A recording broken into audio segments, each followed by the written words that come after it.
ना ही इस पे कमेंट करिएगा, और हो सके तो आप परंतु कुछ लोगों को शेयर कर दीजिए। साथियों, मजदूर किसी भी कारखाने की नींव होता है, मजदूर किसी भी विद्यालय की नींव होता है, मजदूर किसी भी कार्यालय की नींव होता है। परंतु दुख इस बात का है कि जब वो उसी कार्यालय में जाता है तो कुर्सी पर तो क्या, जमीन पर बैठने भी नहीं दिया जाता। साथियों, उसी विद्यालय में उनके बच्चे नहीं पढ़ पाते।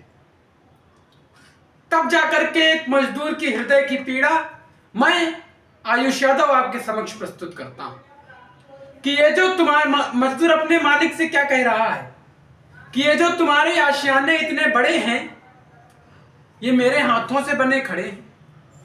तुम्हारे तन तो सोने के हड्डियों के, हम तो बने ही हैं सीमेंट और गिट्टियों के। साहब, जिस तरह मुझे नौकरी से निकालते हो उस तरह किसी ने तुम्हें ढकेला नहीं होगा, और तुम्हारे बच्चों ने कभी दुख के आंसुओं से खेला नहीं होगा। साहब, तुम्हारे पास तो महंगी चीजें, हमें तो रहने को, हमारे पास तो कागज का खिलौना नहीं। तुम्हारे पास तो महंगी चीजें, हमारे पास कागज का खिलौना नहीं है। तुम्हारे लिए बड़े आशियाने बना दिए, हमें तो रहने को कोना नहीं है। साहब, क्या आपको कभी निवाले के लाले पड़े हैं?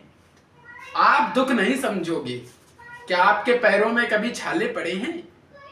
लू मुझे यूं खाती है, सूरज नोचा करता है, बच्चे घर पर भूखे हैं, मन ये सोचा करता है।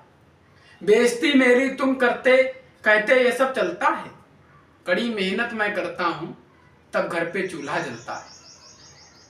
बस एक दिन देश में मजदूरों को सम्माननीय बताया जाता है। बस एक दिन मजदूरों को सम्माननीय बताया जाता है, फिर दूसरे दिन वही किस्सा दोहराया जाता है, फिर दूसरे दिन वही किस्सा दोहराया जाता है। साथियों, बहुत बहुत धन्यवाद। इस बात पर अगर आप लाइक कमेंट नहीं कर सकते तो कुछ लोगों को भेज ही दीजिएगा, और इस बात पर विचार जरूर करिएगा। बहुत बहुत धन्यवाद, बहुत बहुत आभार।